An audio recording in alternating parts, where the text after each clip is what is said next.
तो महाराष्ट्र का सियासी पारा लगातार अपने चरम पर पहुंचता हुआ नजर आ रहा है, क्योंकि लगातार जिस तरह से सियासी बयानबाजी हो रही है, इसके बाद महाविकास आघाड़ी और महायुति के बीच जमकर इस वक्त हम देख रहे हैं कैसे सियासी जंग छिड़ी। नमस्कार, आपके साथ मैं हूं करुणा शंकर शर्मा। आज प्रधानमंत्री की तरफ से नांदेड़ और अकोला में जो जनसभा की गई, इसमें एमवीए को यानी कि महाविकास आघाड़ी पर जमकर निशाना साधा गया। इसके अलावा अमित शाह की तरफ से मुस्लिम आरक्षण का जो मुद्दा है वो उठाया गया। कैसे इस पर जो सियासत है वो महाराष्ट्र में गर्माती हुई नजर आ रही है। मल्लिकार्जुन खड़गे की तरफ से क्या कहा गया है, महाविकास आघाड़ी के गारंटी पर जमकर बवाल है, जमकर इस पर सियासी बयानबाजी हो रही है। और इसके अलावा यहां पर बड़ी संख्या में किसान भी मौजूद हैं, युवा भी मौजूद है, महिलाएं भी मौजूद है। उनके मुद्दे क्या है उस पर भी हम बात करते हैं। तो चलिए शुरुआत करते हैं जोरदार तालियों के साथ। अब आप स्वागत करिए जो खास मेहमान आज हमारे इस कार्यक्रम में मौजूद हैं, उनका हम स्वागत करें। सबसे पहले मैं बुलाना चाहूंगा योगेश देसले साहब, जो कि प्रवक्ता है राष्ट्रवादी अजित पवार गुट के, एनसीपी अजित पवार गुट। जोरदार तालियों के साथ आप मंच पर स्वागत करिए। और अब मैं बुलाना चाहूंगा ज्ञानेश्वर जलकेकर साहब को, जो कि बीजेपी से। मंच पर आप आइए और तालियां कम नहीं यहां पर होनी चाहिए। बिल्कुल यही जोश चाहिए आपके अंदर। और अब मैं स्वागत करना चाहूंगा विष्णु भंगाले साहब का, जो कि शिवसेना ठाकरे गुट से। मंच पर आइए, आपका स्वागत करता हूं। और तालियां तालियां। और देखिए अब मैं स्वागत करना चाहूंगा प्रतिभा शिंदे जी का, जो कि कांग्रेस से। मंच पर आप आइए, आपका भी बहुत बहुत स्वागत है हमारे इस कार्यक्रम में। और तालियां, हर तरफ से मुझे तालियों की आवाज सुनाई देनी चाहिए। और साथ ही प्रमोद पाटिल जी, जो कि एनसीपी शरद पवार गुट से, आपका ही बहुत बहुत स्वागत है मंच पर। और यहां पर आप देखिए जोश आपको नजर आ रहा होगा, जोश कितना है। तो आप सबसे मैं बात करूंगा, लेकिन पहले आपको सुना देता हूं और दिखा देता हूं कि आज प्रधानमंत्री की तरफ से, इसके अलावा अमित शाह और मल्लिकार्जुन खड़गे की तरफ से क्या बयान दिए गए, ये मैं आपको सुनाऊं। लेकिन इससे पहले आज के मुद्दे, इस पर सबसे पहले नजर डाल लेते हैं। तो आज का पहला बड़ा मुद्दा, महाराष्ट्र चुनाव में हिंदू मुसलमान आखिर क्यों हो रहा है, इससे किसको फायदा होगा, ध्रुवीकरण का फायदा किसी को मिलेगा क्या। इसके अलावा मुस्लिम आरक्षण की मांग से, क्योंकि जो उलेमा बोर्ड के सदस्य हैं उन्होंने मुलाकात की नाना पटोले से और इसकी मांग रखी गई है और आश्वासन दिया गया है। इस पर बात करेंगे। गारंटी के नाम पर बीजेपी और कांग्रेस में जंग कैसी चल रही है, इस पर भी हम बात करेंगे। क्या बटेंगे तो कटेंगे का मुद्दा महाराष्ट्र में चलेगा और इसका क्या असर होगा, इस पर हम चर्चा करेंगे। जलगांव के किसानों का दर्द कौन दूर करेगा, यह बड़ा सवाल है। बड़ी संख्या में यहां पर किसान भी मौजूद है, उनसे चर्चा करेंगे। लेकिन जैसा मैंने आपको बताया कि शुरुआत करते हैं और सबसे पहले आपको दिखाते हैं कि आज प्रधानमंत्री नरेंद्र मोदी की तरफ से अमित शाह और मल्लिकार्जुन खड़गे की तरफ से क्या कहा गया। आप देखिए पहले बयान। जहां कांग्रेस सरकार बन जाती है वो राज्य कांग्रेस के शाही परिवार का एटीएम बन जाता है। एटीएम पता है ना, लोग उसमें से पैसे निकालते। एटीएम लोग बता रहे हैं कि इन दिनों महाराष्ट्र में चुनाव के नाम पर कर्नाटका में वसूली डबल हो गई है। चुनाव महाराष्ट्र में, वसूली डबल हो रही है कर्नाटका में, तेलंगाना में। आरोप है कि कर्नाटका में इन लोगों ने शराब के दुकानदारों से 700 करोड़ रुपए की वसूली कराई है। कांग्रेस पार्टी अभी महाराष्ट्र में कोई उलेमाओं के समूह ने उनको एक ज्ञापन दिया कि 10% आरक्षण मुसलमानों को दिया जाए, और कांग्रेस पार्टी के प्रदेश अध्यक्ष ने कहा हम इसमें आपकी मदद करेंगे। मैं झारखंड वालों को पूछने आया हूं, अगर मुसलमानों को 10% आरक्षण मिलता है तो कम किसका होगा, किसका कम होगा? पिछड़ा वर्ग, दलित और आदिवासी का कम होगा। एक कांग्रेस पार्टी पिछड़ा वर्ग, दलित और आदिवासी का आरक्षण काटकर मुसलमानों को आरक्षण देना चाहती हैं। मारने वाले भी आप, बांटने वाले भी आप, और दोष दूसरों पे देते हो। हाँ, बांटते भी आप ही हो, काटते भी आप ही हो, और दूसरों को मारते भी आप ही हो, और कहते ऊपर से बटेंगे तो कटेंगे। तो दोस्तों, आप इसी के ऊपर समझिए कि लोग देश को एक रखने वाले ये बात कभी नहीं बोलते। हम एक हैं, देश के एकता के लिए सभी लोग अपनी जान देने वाले हैं। तो देखा आपने जो बयानबाजी है वो कैसे जमकर दोनों तरफ से हो रही है। और सबसे पहले मैं बीजेपी के पास ही आना चाहूंगा। ज्ञानेश्वर साहब, एक बात बताइए, महाराष्ट्र में मैं जहां पर घूम रहा हूं, लोगों की बहुत परेशानियां, बहुत मुद्दे हैं, लेकिन इससे ज्यादा बात हिंदू मुसलमान आरक्षण और बटेंगे तो कटेंगे, इस पर क्यों हो रही है? महाराष्ट्र में इस तरह से कोई, आप जिस तरह से बता रहे कि हिंदू मुस्लिम में कोई दिक्कत आ रही, हिंदू मुस्लिम में कोई आरक्षण का मुद्दा है, तो महाराष्ट्र में सभी लोग एक साथ एक है, एक साथ चलते हैं, एक साथ सभी का विकास का धोरण महाराष्ट्र सरकार से चलाया जाता है।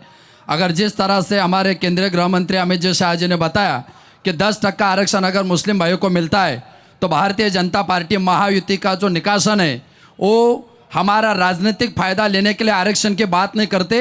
अगर किसी समाज का फायदा होता है, विकास होता है, तो इसके लिए आरक्षण में बैठते हैं, तो इसके लिए हम तैयार हैं। जवाब दीजिए, आप चुनाव में फायदा लेने के लिए ये वादे कर रहे हैं क्या? ये चुनाव में फायदा लेने के लिए वादे कर रहे हैं, झूठे वादे हैं। आज तक इन्होंने भारतवर्ष में जितने अगर ये वादा झूठा है तो ये बताए कि मुस्लिमों को आरक्षण मिलना नहीं चाहिए। झूठे बोलना, अगर ये वादा झूठा है तो ये बताए कि मुस्लिम को आरक्षण मिलना नहीं चाहिए। क्या हमारे दोस्त विष्णु भंगारे का कहना है कि मुस्लिम भाई को आरक्षण नहीं मिलना चाहिए? एक मुस्लिम उम्मीदवार, अगर इनका कहना है मुस्लिमों को आरक्षण नहीं मिलना चाहिए तो स्टेज पे बता दे। सुन लीजिए, बीजेपी से मेरी रिक्वेस्ट है, सुन लेते हैं। महाराष्ट्र में एक उम्मीदवार बीजेपी ने मुस्लिम उम्मीदवार दिया है क्या?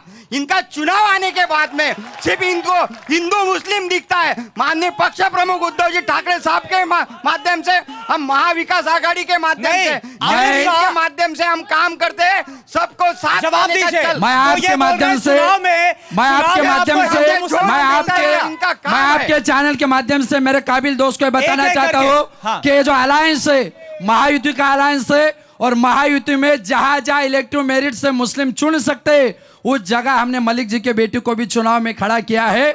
हमारे दोस्त का ये जो वादा है ये गलत है, इनकी जो भाषा है ये गलत है। इन्होंने बताया जिस तरह से इन्होंने बताया कि मुस्लिम भाइयों का ये फायदे के लिए करे, तो ये बताए मुस्लिमों को आरक्षण मिलना चाहिए या नहीं मिलना चाहिए? जी, कांग्रेस से सवाल है क्योंकि नाना पटोले ने आश्वासन दिया है, बताइए आप।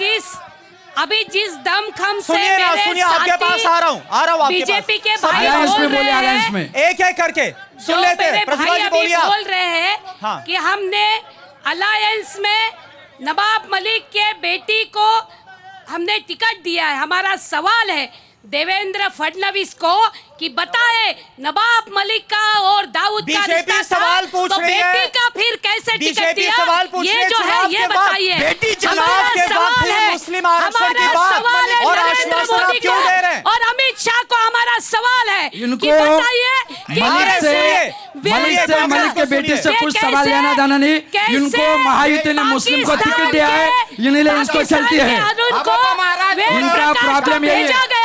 और कौन बिरयानी खाने पाकिस्तान में गया, यह हमें पूछते हम नरेंद्र मोदी और अमित शाह को। तुम क्यों जवाब दीजिए, सवाल उठाइए। इनकी बातों में कोई दम नहीं। जवाब दीजिए। मैं आपको बताना चाहता हूँ क्या हमारे महाविकास आघाड़ी के इन सभी को इनको एक मुस्लिम बहन को महायुति अगर टिकट देती है तो क्या इनके लिए टिकट मिलना गलत बात है? क्या मुस्लिम समाज, मुस्लिम कोच सिर्फ इनकी आघाड़ी की, इनकी क्या मिराजदारी है? मुस्लिम अगर देश के लिए तो हम उनके साथ हैं। चलिए ठीक है, जो मुसलमान यहाँ पर मौजूद है नहीं है। ये जब मुद्दा उछाला जा रहा है, आप क्या सोच रहे हैं? सर मेरा ये बोलना है कि जैसा अभी अमित शाह साहब ने बोले, मोदी जी ने थोड़ा तेज बोलिए, अगर तेज बोल सकते। मोदी जी ने बोले कि भाई आरक्षण देना नहीं चाहिए मुस्लिम समाज को। अभी भाई बोल रहे हैं कि भाई मुस्लिम समाज को अलग करना, अलग उनके साथ में ले रहना चाहिए। तो ये गलत बात है, यानी दोनों बातें गलत हो रही। या ये बता रहे, इनके नेता बता रहे कि भाई इस तरीके से जो है इनको आरक्षण देना नहीं चाहिए मुस्लिम समाज को, और ये बता रहे कि भाई मुस्लिम समाज के ये विरोध में जा रहे, यानी ये चीज़ बता रहे हैं। आप क्या बोल रहे हैं? आप क्या बोल रहे हैं? हाथ उठा रहे हैं। सर मेरा बोलना ये है कि आज जो है हिंदू मुसलमानों की बात ना करते हो, हमारी जलगांव नगरी के जो मसले हैं, सबसे पहला मसला साफ सफाई का है। 75 कोटी रुपए का कोटा दिया गया है यहाँ के एमएलए के जरिए, जो आज तक साफ सफाई के। तो मेरा सवाल ये कि नेता लोग क्यों नहीं इन मुद्दों को उठा रहे? आप क्या सोचते हैं इन बयानों पर? क्योंकि नेता ही तो ऐसे बयान दे रहे हैं ना। सबसे पहले आज जो है हम स्थानिक मुद्दे पे बात करें, अगर आप यहाँ आए तो आप सफाई की बात करें। बिल्कुल इस पर बात करेंगे, लेकिन नेताओं के बयानबाजी पर हम चर्चा। जो जलकेकर महाराज ने बोला कि नवाब मलिक को हमने टिकट दिया, तो उनका विरोध है। अपना बीजेपी के जो अध्यक्ष है जलगांव के, उन्होंने बोला उनको बेटे को, तो इन्होंने उनको कहा कि हम उनको प्रचार नहीं करेंगे उनका। क्या अगर ठीक है, कुछ लोग और बोलना चाहते हैं, हाथ उठा रहे, आप बोलिए। आप नवाब मलिक साहब के बेटे की बात छोड़िए, हसन मुश्रीफ भी तो मुसलमान है। हसन मुश्रीफ साहब को भी अलायंस में टिकट दिया है अजीत दादा ने। ऐसा है जब वो बात नहीं है। ठीक है, जवाब दीजिए, जवाब दीजिए। तो उनका प्रचार क्यों नहीं करेगी बीजेपी? इसका सवाल जवाब उन्होंने देने को होना, वो जब उनका आपका कोई सवाल इस मुद्दे पर? सर मुस्लिम आरक्षण के बारे में जो अमित शाह जी ने कहा है, वो ये कहा है कि अंबेडकर साहब ने जो कॉन्स्टिट्यूशन बनाया उसमें धर्म के आधार पर आरक्षण नहीं है, जबकि कांग्रेस ये वोट पाने के लिए कहती कि हम मुस्लिमों को। कांग्रेस जवाब दीजिए, फायदा पाने के लिए वादा हो रहा है क्या? कहां से देंगे आप आरक्षण? फायदा पाने के लिए आप कर रहे हैं। अमित शाह शायद नाना पटोले के घर में हर वक्त झांकते रहते हैं, हमें पता नहीं। हमारे मैनिफेस्टो में किसी भी धर्म के आधार पर आरक्षण की बात नहीं की गई है। ये अमित शाह झूठ की पोटली है, झूठ बोलते रहते हैं। योगेश जी आप जवाब दीजिए, योगेश जी आप भी जवाब दीजिए। देखिए अभी इतनी बात हिंदू मुस्लिम पर हो गई, हाँ, तो मैं पहली बात एक आपको कहना चाहता हूं कि भारतीय जनता पार्टी, राष्ट्रवादी कांग्रेस, अजित पवार जी गुट और शिंदे शिवसेना जी, शिंदे जी की शिवसेना, इनका अलायंस महाराष्ट्र में होने के बाद यहाँ पर हिंदू मुसलमानों की बात जो हो रही है, इसके अलावा भी हम बात कर सकते हैं। लेकिन हिंदू मुसलमानों की बात अगर हो रही है तो मैं आपको बता देना चाहता हूँ पहले ही कि गुट और अलायंस में। लेकिन विपक्ष बोल रहा है ये मुद्दे तो उठाए महायुति की तरफ से जा रहे हैं, महायुति की तरफ से खटेंगे तो खटेंगे या मुसलमान आरक्षण। विपक्ष बोल रहा है ये मुद्दे आप ही लोग उठा रहे हैं। सुन लेते हैं ना, बात पर नहीं हुआ, क्यों नहीं करेगी? तो कटेंगे, ये बात हिंदू मुसलमान की बात पर नहीं हुआ है। अगर तुम विकास की बात पर, विकास के मुद्दों पर बात करोगे तो ये बात आगे आने वाली नहीं है। ये देश के अंदर और ये गृह मंत्री। ठीक है प्रमोद जी आपसे भी एक जवाब, प्रमोद जी आपसे भी एक इसी पर जवाब और महाराष्ट्र में उन्होंने विकास क्या किया है? सुन लेते हैं, बहुत देर से शांत हैं। प्रमोद जी जवाब दीजिए। सीधा सवाल है, आपके चैनलों को भी मेरा सवाल है कि जो मुद्दा महाराष्ट्र में है ही नहीं हिंदू मुस्लिम का, उसको बेवजह उठाइए मत। यहाँ मुद्दे है किसान के फसल को, किसान के उठा रहे, किसान के फसल को, किसान बयान किसान के फसल को, किसान के फसल को यहाँ दर नहीं मिल रहा है। कपास 6000 में जा रही है, जो कि 11000 से होनी चाहिए। यहाँ पे महंगाई बढ़ी है, बेरोजगारी बहुत बढ़ी है। ये मुद्दे महाराष्ट्र में है, ये मुद्दे है महाराष्ट्र में, ये मुद्दे महाराष्ट्र में। किसानों का मुद्दा कितना गंभीर है? देखिए सरकारी सर्वे है, ओएसडी की रिपोर्ट है, नेशनल इकोनॉमी की रिपोर्ट है, जो सरकारी एजेंसी चलाती है। 4 दशक से किसानों की आय फ्रीज हो गई है। कौन है जिम्मेदार? कौन है जिम्मेदार? कौन है जिम्मेदार? 10 साल से सरकार है, ये कांग्रेस वाले महाविकास आघाड़ी वाले हो गई है। ये कांग्रेस महाविकास आघाड़ी वाले के नेता राहुल गांधी मावल में किसानों पर गोलीबार चला के इनको कोई आज किसानों को बोलने का नहीं। गोलीबार से बारिश हो रही है ना, कोई दुष्काल एक एक करके। अरे इनको सुनिए ना, किसान है, सुनिए ना प्लीज, सुनिए ना, फिर आप बोलिए कि ना मैंने आपको पूरा बताया, सुनिए ना। महाविकास आघाड़ी ने 12000 रुपए कपास, आप बोलिए, आप क्या 12000 दिया था, 12000 दिया था। सुनिए ना, मेरी एक रिक्वेस्ट है, सुनिए ना, फैक्ट लेकर जो है वो सुनिए ना, मैं इसी पर आऊंगा, पूरा मौका आप सबको मिलेगा। बोलिए। मैं एक किसान हो, किसान का पुत्र हूँ। मैं अभी किसी पार्टी को नहीं बोल रहा हूँ, क्योंकि मेरा बाप जब से किसान हुए तब से मर रहा है। 70 साल से कांग्रेस ये 12,000 की बात करे। जब शरद पवार साहब कृषि मंत्री थे तो हमारी 7,000 का भाव 2500 हो गया था। मैं इस बारे में सही बात है, सही बात है। भारत माता की जय। जय जवान। भाजपा झूठ बोलती है, भाजपा झूठ बोलती है, भाजपा झूठ बोल रहे हैं। वो बोल रहे हैं कि आप झूठ बोल रहे हैं, वो बोल रहे हैं आप झूठ बोल रहे हैं, वो बोल रहे हैं झूठ बोल रहे हैं। अगर झूठ बोलूंगा तो मैं जलगांव के टावर में फांसी लगा लूंगा। नहीं ऐसी बात नहीं बोली, लेकिन सुन लो, पूरा बात सुन लो भी। किसान कपास उत्पादक जो है, जो मेरा बाप कब से 70 साल से कोई श्रीमंत नहीं था, अभी भी कपास के किसानों की हालत बेकार ही है। लेकिन अगर किसान का हालत का समस्या यूनियन का इश्यू करना चाहता है तो किसान का इसको सख्त विरोध है। ठीक है, किसी पर विश्वास है किसान मुद्दे पर, किसान की परेशानियों पर? 2004 में स्वामीनाथन नायक आया था कांग्रेस के राज में, और बाद में 2006 में स्वामीनाथन नायक ने बोला था, तो इसलिए लगा क्यों नहीं लगाया? आप क्या बोल रहे हैं? किसने लागू? स्वामीनाथन आयोग 2004 में गठित हुआ, लेकिन उसको लागू मोदी जी ने किया और किसानों की आय बढ़ाई। मोदी जी ने काम किया। आप क्या बोल रहे हैं? सर कांग्रेस ने नहीं किया है। लेकिन कुछ और लोगों से बात करूंगा, आप क्या बोल रहे हैं? बीजेपी के नेता को मुझे यही बोलना है, हिंदू मुस्लिम और धर्म को भाषा छोड़कर जो भी हो, भी आपने इस पे शिक्षण पे बोलना चाहिए। महिलाओं, किसानों के लिए कोई काम कर रहा है? किसान के लिए आमदार जो अपने आमदार जामनेर के उपोषण पे बैठते हैं, उस टाइम पे बोलते हैं कि इतना लाएंगे और अभी आने के बाद में कुछ नहीं। आप क्या बोल रहे हैं? जल्दी बताइए फटाफट। जो माइक छोड़िए। जो इन्होंने कपास का मुद्दा छोड़ा था, मुझे इनको बोलना है, पिछले साल किसने छोड़ा था?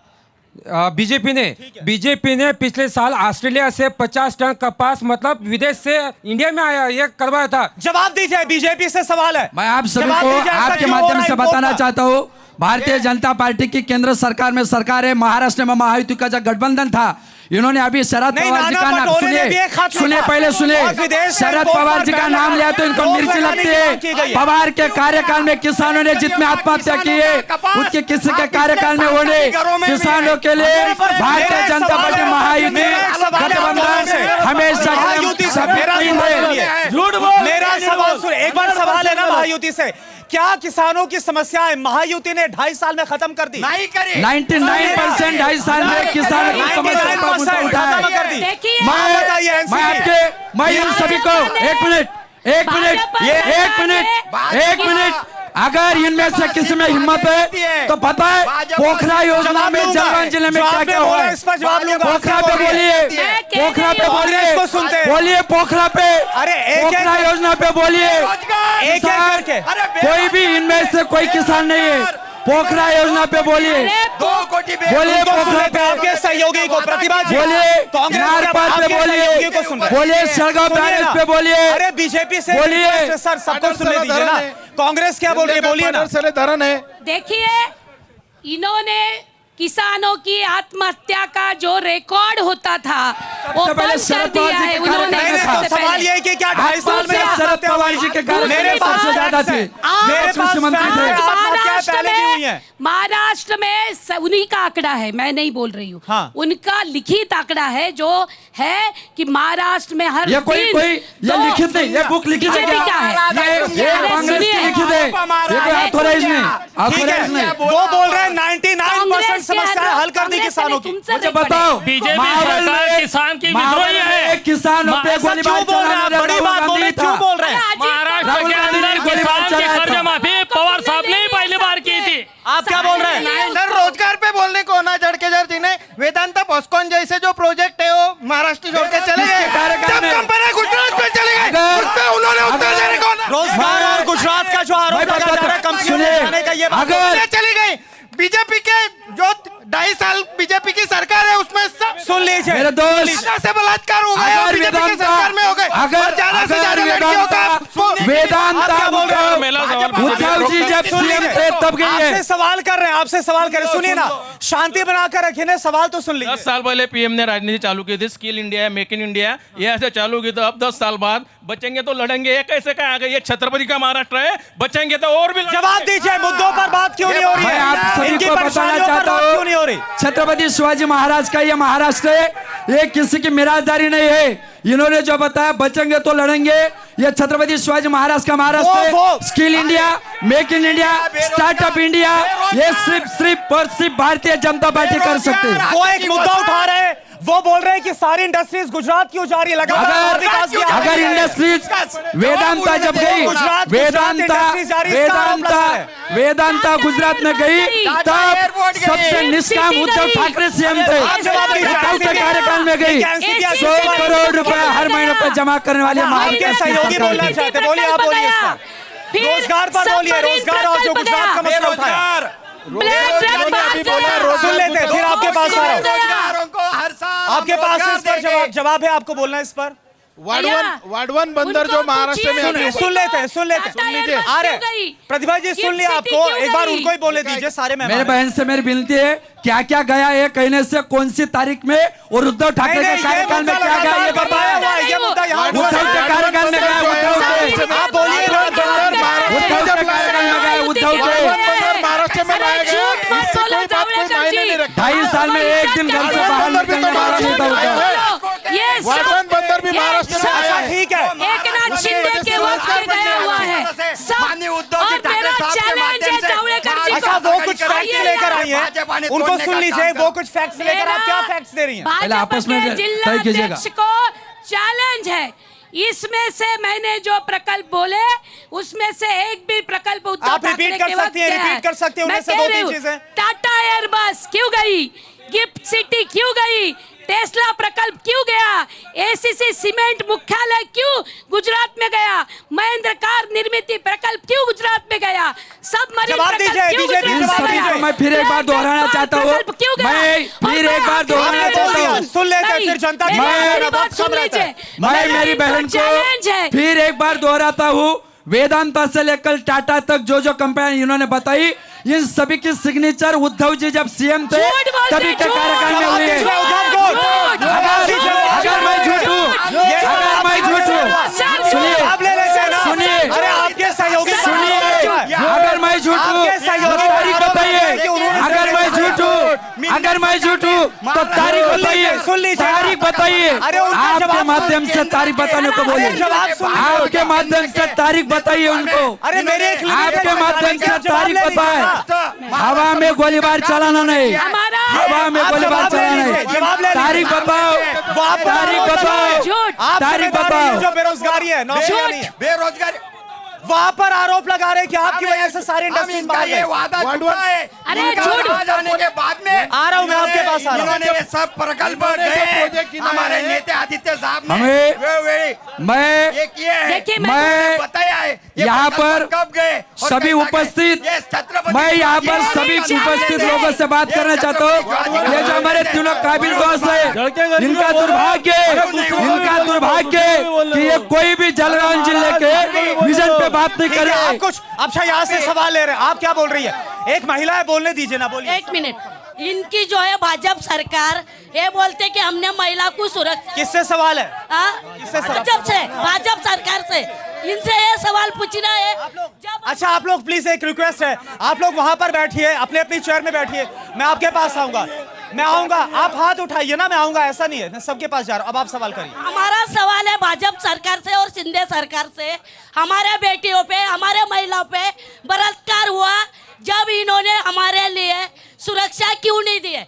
दूसरा यह है कि 1500 रुपए इनकी सत्ता 10 साल से थी, जब कहा गए थे यही साल को इन्होंने जो बहना को लाडली बहना योजना जब इन्होंने दिए तो इधर तेल का भाव कितना बढ़ गया। ये झूठ क्यों बोलते? ये इनके किस्से में से नहीं देते, ये हमारे। आप उनके लाडली बहना पर भी सवाल उठा रहे हैं, बीजेपी जवाब दीजिए, जवाब दीजिए। मैं आपको बताता हूँ, पहली बात सुनो, मैं मेरे काबिल बहना को पहली बात बताना चाहता हूँ, ये गलत बात है। जब देवेंद्र जी सीएम थे, जब देवेंद्र जी होम मिनिस्टर थे, ऐसे नहीं, नूरे नहीं नहीं नहीं नहीं नहीं मोदी, सुन लीजिए। मोदी, आप मोदी, सवाल पूछेंगे, मोदी, आप मोदी, सवाल पूछेंगे, मोदी। जवाब लेना होगा इंडिया, जवाब लेना होगा, ऐसे नहीं होगा प्लीज। सवाल मेरी रिक्वेस्ट जवाब अगर आप लोगों में जवाब सुनने की हिम्मत नहीं है तो मुझे लगता है इससे बड़ा दुर्भाग्य कोई नहीं। अरे उन महिला ने सवाल पे बोलिए। जवाब लेने दीजिए जिस ना। मैं सवाल पूछा तो सुनो। जवाब मिलेगा, फिर आऊंगा आपके पास में। अगर जवाब दीजिए, आप जवाब दीजिए। ये जवाब जब जवाब सुनिए। देवेंद्र जी झूठ सुनो बोलते हैं, पहले देवेंद्र जी जब मैं 2-3 देवेंद्र जी झूठ होम बोलते मिनिस्टर थे, देवेंद्र जी ने ही जब कोई पापी बलात्कार करता है तो फास्ट ट्रैक कोर्ट की शुरुआत देवेंद्र जी ने की है। अरे आपने और मैं दूसरी बात बताना चाहता हूँ, दूसरी बात बताना चाहता हूँ इन्होंने बदलापुर में हमारी 7 महीने की गर्भार महिला को 12 घंटे केस नहीं लिखी बलात्कार की, और आपटे को बचाने के लिए ये फसौनेस ने पूरा काम किया। हम पूछ रहे इनके 80 वादे, बच्चियों पे रेप इनके हुआ वादे। जिनके बहुत शॉर्ट उम्र आंसर आपकी 8 और 9 तरफ से। थी। और ठाकरे सुनिएगा, को जो बोल रहे हैं आप बताइए जल्दी इस मुद्दे मैं- पर बताइए। फिर अगले मुद्दे पर आ रहा हूँ। ये राज्य के हमारे और देश के जिनका आराध्य देवत मानते हैं छत्रपति शिवाजी महाराज, इनको स्मारक जिन्होंने भूमि पूजन ये देश के पंतप्रधानों ने किया था, आज तक ये ईंट रखी- मैं विश्व भंगारे का मुद्दा आगे लेकर जाता हूँ।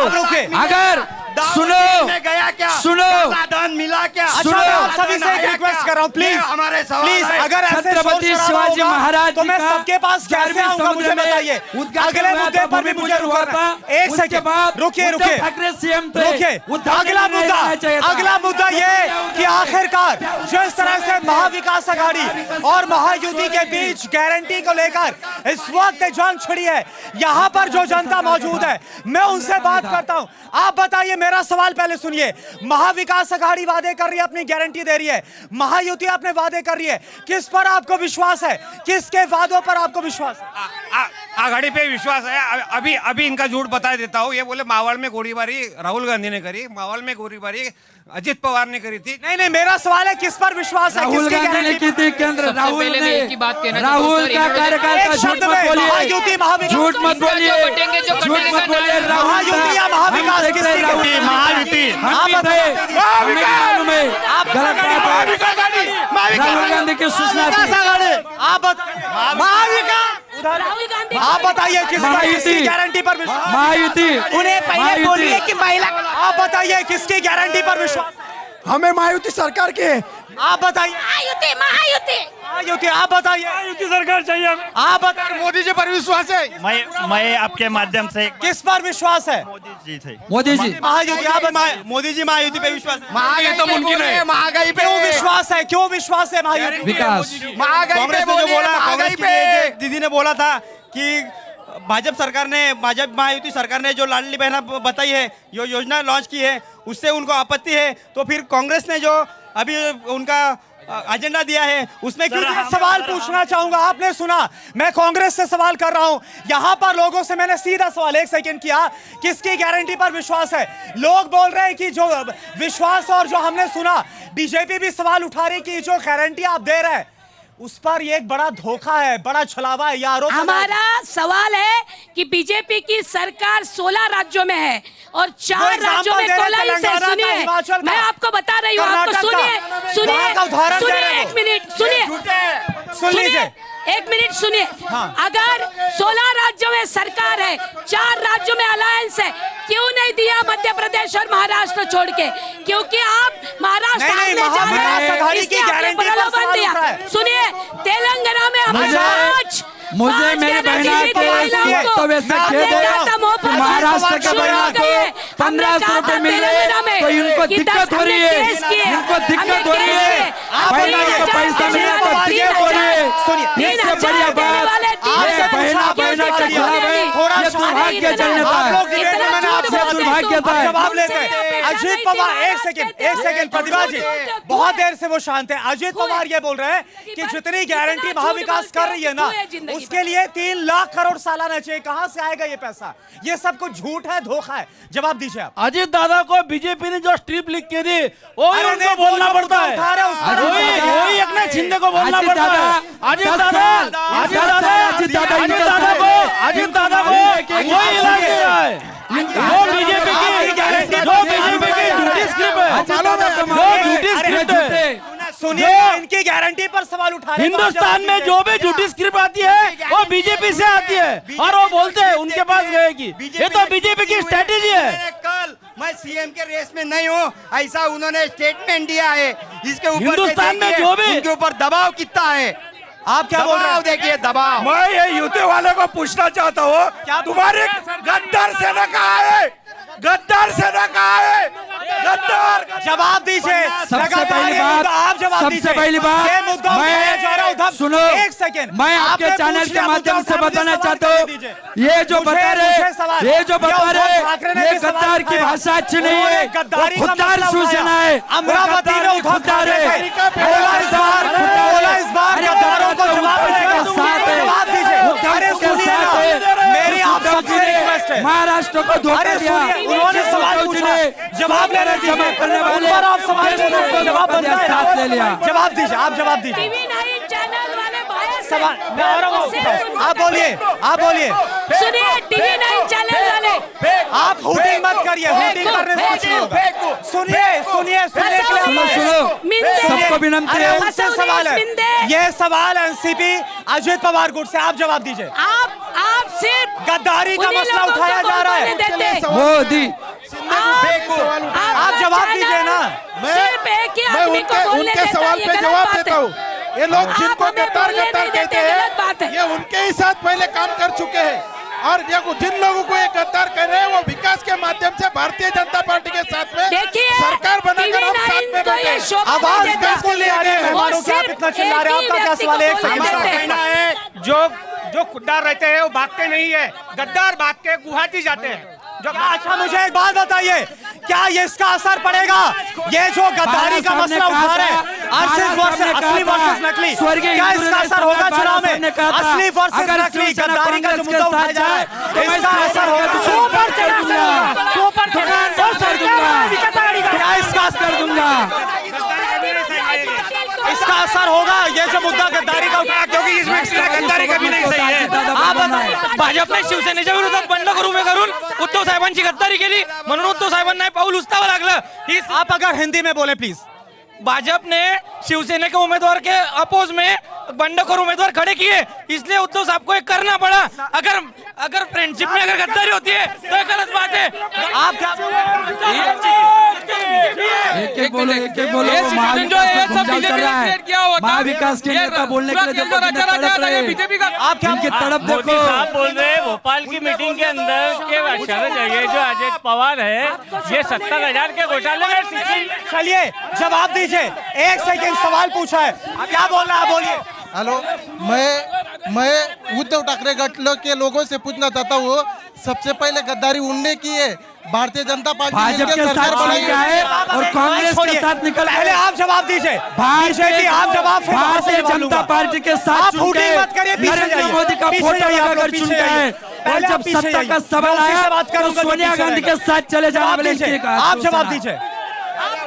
अरे जवाब दीजिए ना, यहाँ पर गद्दारी का मसला उछाला जा रहा है, गद्दारी का मसला उठाया जा रहा है। बोल रहा है गद्दारी 2019 में मोदी जी का फोटो लगाया, भारतीय जनता पार्टी के साथ चुने और जब सत्ता का सवाल आया तो सोनिया के साथ जवाब चले गए दीजिए गद्दार। उद्धव गुट, जवाब दीजिए। ये 2019 में बोल रहे हैं गद्दारी आपने गद्दार है जो चली गई, कैसे रात ठहरे नहीं। ये सरकार गिराने ये उद्धव ठाकरे 100 करोड़ जमा करने वाले देशमुख को साथ में लेने वाले गद्दार है। के प्रमुख के नाते ये महाराष्ट्र का नेतृत्व कर रहे थे। आप बताइए, वो आप पर सवाल उठा रहे हैं, बोल रहे हैं 2019 में आपने गद्दारी की। हमने गद्दारी नहीं करी, भाजपा ने गद्दारी करी। हमारे सामने सब कैंडिडेट के सामने उनके गद्दार के कैंडिडेट खप खड़े किए भाजपा ने। वो 2019 का बोलो, धर्म पाला नहीं है। 2019 में हमारे साथ चुन के आए आप लोग, हमारे साथ चुन के आए। आप बताइए, मोदी जी का क्या नाम, असली मोदी वर्सेस जी का नकली और फोटो, गद्दारी का मुद्दा भारतीय है? जनता पार्टी के बिल्कुल साथ चुन के आए है। इन्होंने और अजित गद्दारी पवार करके के साथ कांग्रेस के साथ 2019 है। में पहले शपथ कांग्रेस के साथ गद्दारी है। भाजपा ने की पहले, उसके बाद उद्धव ठाकरे इनको उद्धव ठाकरे ने उन्होंने गद्दारी की, देना नहीं। उन्होंने कांग्रेस और एनसीपी के साथ सरकार शपथ बनाई। किसने ली? पहले सुबह शपथ अजीत पवार के साथ भाजपा ने ली। भाजपा ने गद्दारी की सबसे पहले सुबह 5 बजे फडणवीस ने और अजीत पवार ने एक आखिरी रिएक्शन चोरों के आपसे। जैसे शपथ क्या ली। ये मुद्दा असर डालेगा इस बार? गद्दारी का मुद्दा असर डालेगा। आप एक ही लकीर ख्याल में रखिए, ये हिंदुस्तान में झूठ को भी शर्म आएगी। इतनी बड़ी झूठ कोई होगी तो भारतीय जनता पार्टी की स्ट्रेटेजी है। चलिए तो ठीक है, माहौल कितना गर्म है, माहौल कितना गर्म है वो हमने देखा। अब देखना होगा जो गद्दारी का मसला अमरावती में उद्धव ठाकरे की तरफ से उठाया गया और बीजेपी आरोप लगा रही है उद्धव ठाकरे पर, इसका क्या असर होगा? और मुद्दों पर हमने बात की आज जलगांव की जनता से। जोश बहुत ज्यादा। कल आपसे मुलाकात नासिक में होगी। 5 बजे आप मौजूद रहिएगा नासिक में लाइव कार्यक्रम में। आज के लिए नमस्कार।